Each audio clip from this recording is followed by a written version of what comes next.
SK news Mulbagal digital ಸುದ್ದಿವಾಹಿನಿಗೆ ಸ್ವಾಗತ. ರಾಷ್ಟ್ರೀಯ ಹೆದ್ದಾರಿ 75 ಅತಿ ಸೂಕ್ಷ್ಮ ಸ್ಥಳಗಳನ್ನು ಗುರುತಿಸಿ ಕೇಂದ್ರ ಸರ್ಕಾರ ಅಪಘಾತಗಳಾಗಬಾರದು, ಆ ಅಪಘಾತಗಳಿಂದ ಜನಸಾಮಾನ್ಯರ ರಕ್ಷಣೆ ಮಾಡಬೇಕು ಅಂತೇಳಿ 106 ಕೋಟಿ ವೆಚ್ಚದಲ್ಲಿ ಇವತ್ತು ಮೇಲ್ಸೇತುವೆಗಳನ್ನು ನಿರ್ಮಾಣ ಮಾಡ್ತಾ ಇದ್ದಾರೆ, ಅಭಿವೃದ್ಧಿಪಡಿಸ್ತಾ ಇದ್ದಾರೆ.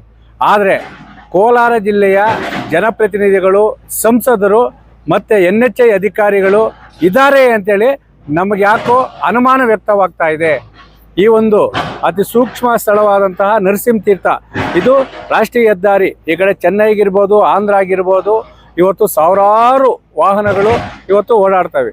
ಅಂತಹ ಯಾಕಂದರೆ ಈಗ ತಿರುಪತಿಗೆ ಹೋಗ್ತಾರೆ, ಆ ತಿರುಪತಿಗೆ ಹೋಗೋದು ಪ್ರವಾಸಿ ತಾಣ. ಇದು ಶನಿವಾರ ಭಾನುವಾರ ಆಗಿದ್ರೆ ಆ ಟ್ರಾಫಿಕ್ ಎಷ್ಟು ಮಾತ್ರ ಆಗ್ತದೆ ಅಂದರೆ, ಈ ಒಂದು ಬ್ರಹ್ಮರಾ ಕಂಪನಿಯ ಶ್ರೀಧರ್ ಅಂದವರು ಒಂದು ಮಾಲೀಕರಿಗೆ ಇದನ್ನು ಗುತ್ತಿಗೆ ಕೊಟ್ಟಿದ್ದಾರೆ. ಆದರೆ ಅವ್ರು ಇದಾರೋ ಇಲ್ಲ ಅಂತೂ ನಮಗೂ ಗೊತ್ತಿಲ್ಲ. ಯಾಕಂದರೆ ಇಲ್ಲಿ ಕರ್ನಾಟಕದಲ್ಲಿ ಯಾರೂ ಇಲ್ಲ, ಆಂಧ್ರ ತಮಿಳುನಾಡವ್ರು ತಂದು ಇಲ್ಲಿ ಗುತ್ತಿಗೆ ಕೊಡ್ತಾ ಇದ್ದಾರೆ. ಈ ಒಂದು ಕಾಮಗಾರಿ ಪ್ರಾರಂಭವಾಗಿ ನನ್ನ ಪ್ರಕಾರ 7 ರಿಂದ 8 ವರ್ಷ ಆಗಿದೆ. 8 ವರ್ಷ ಆದ್ರೂ ಇಲ್ಲಿ ಸುಮ್ಮನೆ ಆ ಕಡೆ ಈ ಕಡೆ ಮಣ್ಣೆತ್ಬಿಟ್ಟು ಗಣಿಗಾರಿಕೆ ಮಾಡ್ತಾ ಇದ್ದಾರೆ ಹೊರತು ಈ ಒಂದು ಕಾಮಗಾರಿಯನ್ನು ಮುಗಿಸಿ ಜನಸಾಮಾನ್ಯರಿಗೆ ಒಂದು ಪ್ರಯಾಣಕ್ಕೆ ಅನುಕೂಲ ಮಾಡಿಕೊಂಡು ಯಾವ ರೀತಿಯೂ ಆಗ್ತಾ ಇಲ್ಲ. ಇದಕ್ಕೆ ಸಂಬಂಧಪಟ್ಟ ಅಧಿಕಾರಿಗಳು ಕೇಳಿ ಇದಾರ ಇಲ್ಲ ಅಂತೂ ಗೊತ್ತಾಗ್ತಾ ಇಲ್ಲ. ಯಾಕಂದರೆ ಮಳೆಗಾಲ ಬಂದರೆ ಇದು ಕೆರೆ ಕುಂಟೆಗಳಾಗ್ಬಿಟ್ಟಿರ್ತದೆ. ಆ ಕಡೆ ಈ ಕಡೆ ಓಡಾಡಂತಹ ಭಾರಿ ವಾಹನಗಳು ತನ್ನ ಜೀವವನ್ನು ಅಂಗೈಯಲ್ಲಿಟ್ಟುಕೊಂಡು ಸಂಚಾರ ಮಾಡಬೇಕಾದ ಪರಿಸ್ಥಿತಿ ಇದೆ. ಇನ್ನು ಬೇಸಿಗೆ ಪ್ರಾರಂಭ ಆಗಿದೆ.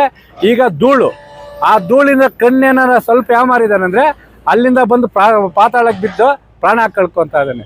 ಅತಿ ಸೂಕ್ಷ್ಮ ಸ್ಥಳ ಅಲ್ಲ, ಯಮಲೋಕದ ಸ್ಥಳವನ್ನು ಅಭಿವೃದ್ಧಿ ಮಾಡ್ತಾ ಇರೋ NHAI ಅಧಿಕಾರಿಗಳಿಗೆ ಈ ಒಂದು ಗುತ್ತಿಗೆದಾರರ ಬ್ರಹ್ಮರಾ ಒಂದು ಕಂಪನಿಯ ಗುತ್ತಿಗೆದಾರರು ಮತ್ತು ಅವರ MD ಶ್ರೀಧರ್ ಏನಿದ್ದಾರೆ, ಅವ್ರ ವಿರುದ್ಧ ಕ್ರಮ ಕೈಗೊಳ್ಳಬೇಕಾದ ಅವರು ನಾಪತ್ತೆ ಆಗಿಬಿಟ್ಟಿದ್ದಾರೆ. ಇನ್ನು ವರ್ಷಕ್ಕೊಂದ್ಸರಿ ರಸ್ತೆ ಸುರಕ್ಷತಾ ಸಪ್ತಾಹ ಅಂತ ನಡೀತಾರೆ. ಎಲ್ಲ ಸಂಬಂಧಪಟ್ಟ ಎಲ್ಲ MLA MP ಗಳೆಲ್ಲ ಇರ್ತಾರೆ, ಗುತ್ತಿಗೆದಾರರು ಇರ್ತಾರೆ, ಅವರು ಯಾವುದೂ ಇದಾಗ್ತಾ ಇಲ್ಲ.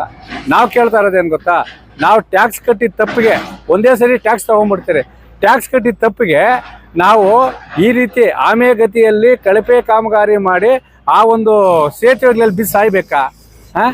ಅಲ್ಲ, ಯಾವ ಒಂದು ಪಾಪ ಮಾಡಿದಾರೋ ಜನಸಾಮಾನ್ಯರು ಗೊತ್ತಾಗ್ತಾ ಇಲ್ಲ. ನಾವು ಕೇಳ್ತಾ ಇದ್ದೀಷ್ಟೇ, ಈ ಕೂಡಲೇ ಸಂಬಂಧಪಟ್ಟ NHAI ಅಧಿಕಾರಿಗಳಿರ್ಬೋದು, ಸಂಸದರಿಗಿರ್ಬೋದು, ಸ್ಥಳೀಯ ಜನಪ್ರತಿನಿಧಿಗಳಿಗಿರ್ಬೋದು, ಈ ಕೂಡಲೇ ಬೇಸಿಗೆ ಕಾಲ ಪ್ರಾರಂಭ ಆಗಿದೆ. ಇನ್ನು ಒಂದೇ ಒಂದು ತಿಂಗಳಲ್ಲಿ ಮತ್ತೆ ಮಳೆಗಾಲ ಪ್ರಾರಂಭ ಆಗ್ತದೆ. ಮತ್ತು ಮಳೆಗಾಲ ಅಂತ ಹೇಳ್ಬಿಟ್ಟು ಕಾಮಗಾರಿ ಮಾಡದೆ ಸಂಪೂರ್ಣವಾಗಿ ಮತ್ತೆ ಸ್ಥಗಿತ ಮಾಡ್ತಾರೆ. ಆದರೆ ಇವ್ರಿಗೆ ಬಿಲ್ಗಳು ಮಾತ್ರ ಮಾಡಿಕೊಡ್ತಾ ಇರ್ತಾರೆ. ಈ ಕೂಡಲೇ ಸಂಬಂಧಪಟ್ಟವರು ಇದಕ್ಕೆ ಕ್ರಮ ವಹಿಸಿ ಬ್ರಹ್ಮರಾ ಗುತ್ತಿಗೆದಾರ ಏನು ಶ್ರೀಧರರಿದ್ದಾರೆ ಅವ್ರನ್ನ ಕರೆಸಿ ಇದನ್ನು 30 ದಿನಗಳಲ್ಲಿ ಒಂದು ಕಾಮಗಾರಿಯನ್ನು ಸಂಪೂರ್ಣವಾಗಿ ಮುಗಿಸಿ ಅಭಿವೃದ್ಧಿ ಮಾಡಬೇಕು. ಇಲ್ಲವಾದರೆ ದಿನಾಂಕ 7/4/2026 ಮಂಗಳವಾರ ಬೆಳಗ್ಗೆ 10 ಗಂಟೆಗೆ ಈ ಒಂದು ನರಸಿಂಹ ತೀರ್ಥ ರಾಷ್ಟ್ರೀಯ ಹೆದ್ದಾರಿ ನರಸಿಂಹ ತೀರ್ಥ ಏನು ಮೇಲ್ಸೇತುವೆ ಮಾಡ್ತಾ ಇದ್ದಾರೆ, ಈ ಸೇತುವೆ ಬಳಿ ಆ ಕಡೆ ಈ ಕಡೆ ರಾಷ್ಟ್ರೀಯ ಹೆದ್ದಾರಿಯನ್ನು ಬಂದ್ ಮಾಡುವ ಮುಖಾಂತರ ನಾವು ನ್ಯಾಯ ಪಡೆದುಕೊಳ್ಳಬೇಕಾಗ್ತದೆ ಅಂತೇಳಿ NHAI ಅಧಿಕಾರಿಗಳಿಗಿರ್ಬೋದು, ಬ್ರಹ್ಮರಾ ಗುತ್ತಿಗೆದಾರರಿಗಿರ್ಬೋದು, ಮತ್ತು ಸ್ಥಳೀಯ ಜನಪ್ರತಿನಿಧಿಗಳಿಗೆ ಮತ್ತು ಸಂಸದರಿಗೆ ರೈತ ಸಂಘದಿಂದ ಎಚ್ಚರಿಕೆಯನ್ನು ಒಂದು ಗಂಟೆಯನ್ನು ರವಾನೆ ಮಾಡ್ತಾ ಇದೆ.